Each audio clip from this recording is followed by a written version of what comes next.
Salut! Elle est enfin passée cette première semaine qui faisait peur à absolument tout le monde sur ce début de Tour de France. Voilà, ce qu'on peut déjà en tirer, c'est qu'on a Wout van Aert et Tadej Pogacar qui sont sur une autre planète. Voilà, ils ont monopolisé toute l'attention et ça a bien été normal. On se posera du coup la question, est-ce que le tour est déjà plié? Voilà, on va débriefer cette première semaine de Tour de France dans cette vidéo et ça commence tout de suite.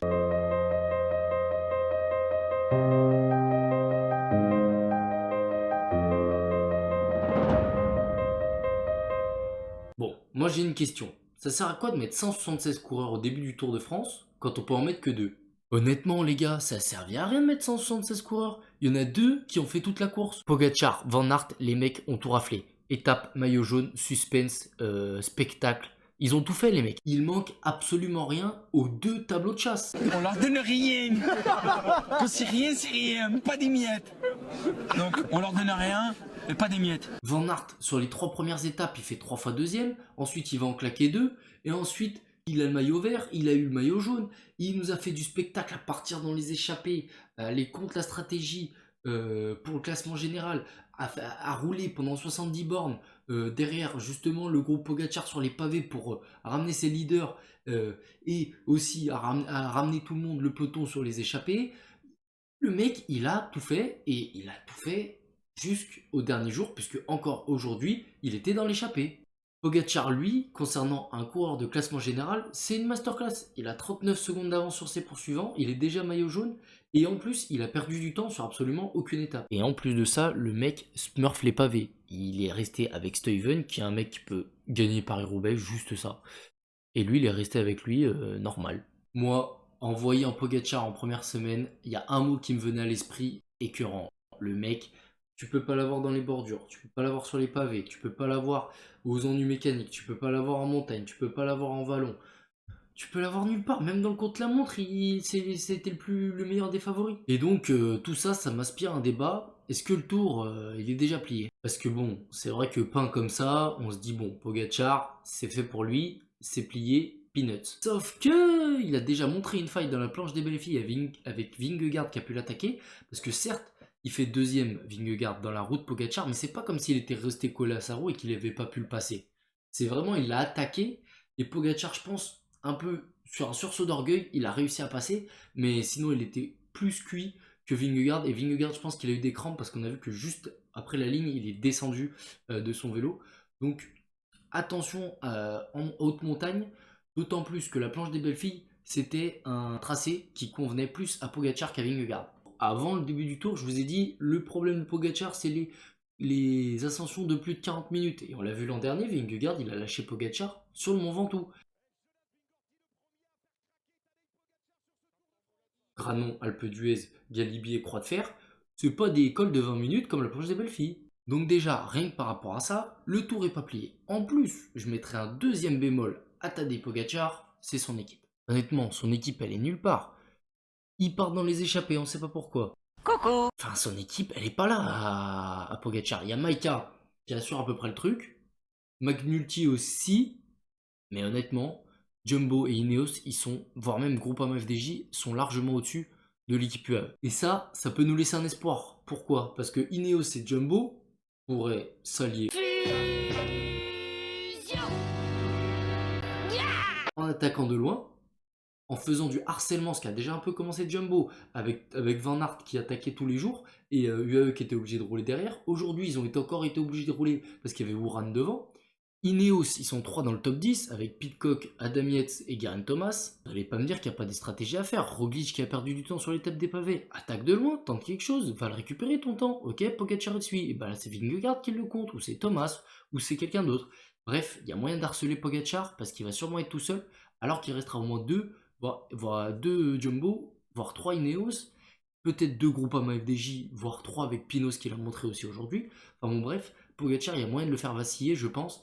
Et pour moi, je le dis aujourd'hui, si Pogacar gagne le Tour de France, c'est que personne n'a risqué de tout perdre pour gagner. Et vous pensez que Pogacar il peut perdre?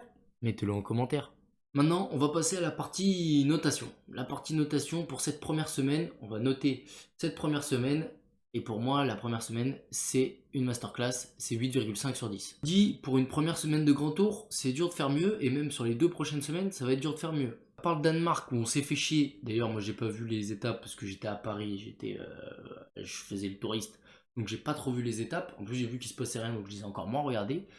Depuis qu'on est rentré en France, la dinguerie. L'étape 4, l'attaque de Van Aert. L'étape 5, les pavés. L'étape 6, et l'échappée qui n'arrive pas à sortir pendant 70 bornes. Et au final, la minace de Poga.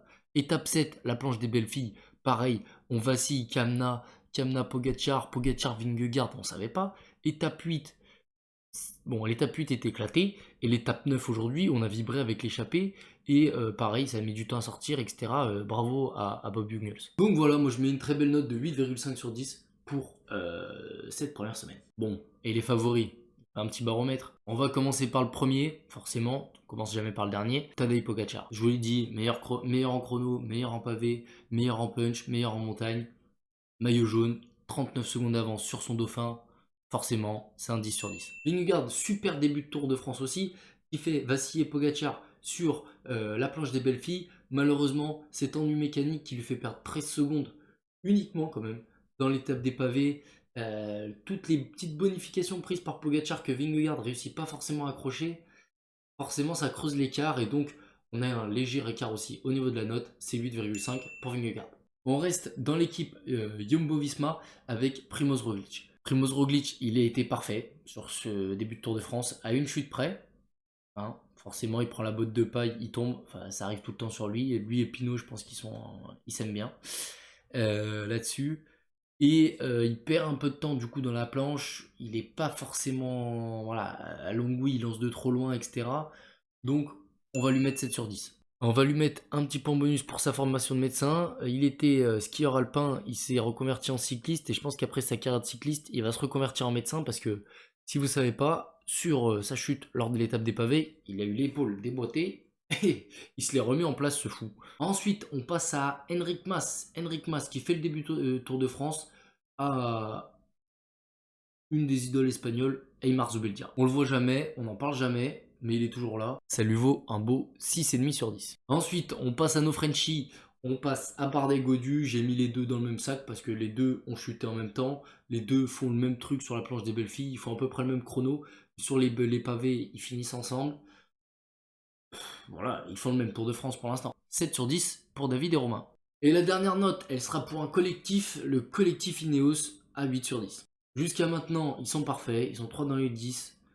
Rien à dire. Maintenant, sur la deuxième semaine, je vais être beaucoup plus exigeant avec eux parce que maintenant, il faut qu'ils mettent la pagaille, il faut qu'ils chamboulent le classement général parce qu'ils n'ont pas le meilleur grimpeur. Adam Yates, c'est pas le meilleur grimpeur, ni Geraint Thomas.